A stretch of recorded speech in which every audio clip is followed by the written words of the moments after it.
కోరుకుంటున్నాను. ఈ ఫోన్ నెంబర్లు నోట్ చేసుకోండి. చాపర్ల సత్యబాబు గారి ఫోన్ నెంబర్ అండి ఇది. 9912959999 అండి. మళ్ళీ చెప్తున్నాను చూడండి. చాపర్ల సత్యబాబు గారిది నెంబరు 9912959999 అండి. తెలుగులో కూడా చెప్తాను. 2 9 అండి, 1 2 9 5, అలాగే 2 9 2 9 అండి. తెలుగులో కూడా అంటే ఎవరైనా తెలుగులో ఇంగ్లీష్ అర్థం అవ్వకపోతే ఉపయోగపడుతుందని చెప్తున్నాను. 2 9 1 2 9 5 9 9 9 9 అండి. చాపల సత్యబాబు గారిది ఇది. అలాగే నాగబాబు గారి నెంబర్ కూడా చెప్తున్నాను, నోట్ చేసుకోండి మీరు. 9640121291 అండి. ఇది నాగబాబు గారి నెంబర్ అండి. మీ ఊరే అయింది కూడా. 9640121291. అలాగే తెలుగులో చెప్తున్నానండి నాగబాబు గారి నెంబరు 9640121291. సరేనండి, మళ్ళీ చెప్పమంటారా తెలుగులో?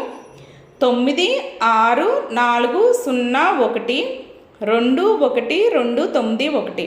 ఇంకో ఫ్రెండ్లీగా వాడాలంటే చెరుకు పిప్తో తయారు చేసిన, అలాగే స్పూన్స్ ఉంటాయి కదండి. మీరు ఐస్ క్రీమ్ ఏమన్నా పెట్టారనుకోండి, చెక్క స్పూన్లు వాడండి. అంటే వాడికి స్పెసిఫిక్గా చెప్పండి, మాకు చెక్క స్పూన్లు తీసుకురావాలి నువ్వు అని. అలాగే బఫే మీరు ఎవరికైనా ఇచ్చేసారనుకోండి, ఆర్డర్ ఇచ్చేసారనుకో, ప్లేట్లు అన్నీ కూడా అతనే తీసుకొస్తా అన్నాడు అనుకోండి, స్పెసిఫిక్గా చెప్పండి, మాకు ప్లాస్టిక్ గ్లాసులు వద్దు, అలాగే ప్లాస్టిక్ ర్యాపర్ ఉన్నవి మాకు వద్దు అని చెప్పండి. అతను ఎకో ఫ్రెండ్లీగా తెస్తానంటే ఓకే, లేకపోతే ఆ డబ్బులు అతన్ని తీసుకోవద్దని చెప్పి, మాకు పేపర్లు, ఆ గ్లాసులు, ప్లేట్లు మీరు తీసుకురావద్దని వాడికి చెప్పి మీరు ఆర్డర్ చేసుకుని మీరు వాడుకోండి. అంటే కొంతమంది అంటారు ఏమని, మేము ఆర్డర్ ఇచ్చేసామండి, వాళ్ళే తెచ్చేస్తామన్నారు పేపర్ ప్లేట్స్, కానీ వాళ్ళు తెస్తే పర్యావరణహితంగా తీసుకురారండి, మీరు చెప్తేనే తీసుకొస్తారు. ఈవెన్ ఐస్ క్రీమ్ తినే అబ్బాయి కూడా, ఐస్ క్రీమ్ పంపించే అబ్బాయి కూడా ఆ ప్లాస్టిక్ స్పూన్లే ఇస్తాడండి. చెక్క స్పూన్లు మనం చెప్తే మాత్రమే పంపిస్తాడు.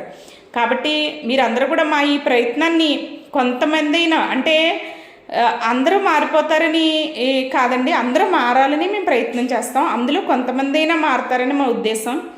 మీరందరూ కూడా పర్యావరణహితంగా మీ శ్రీ శ్రీ శ్రీ శ్రీ పాసాలమ్మ అమ్మవారి జాతరని పర్యావరణహితంగా చేయాలని, భూమి సారవంతాన్ని కోల్పోకుండా చేస్తారని, అతిథుల ఆరోగ్యాన్ని పరిరక్షిస్తారని ప్లాస్టిక్ వ్యతిరేక ఉద్యమం తరపున మనస్ఫూర్తిగా కోరుకుంటున్నానండి. ఉంటానండి.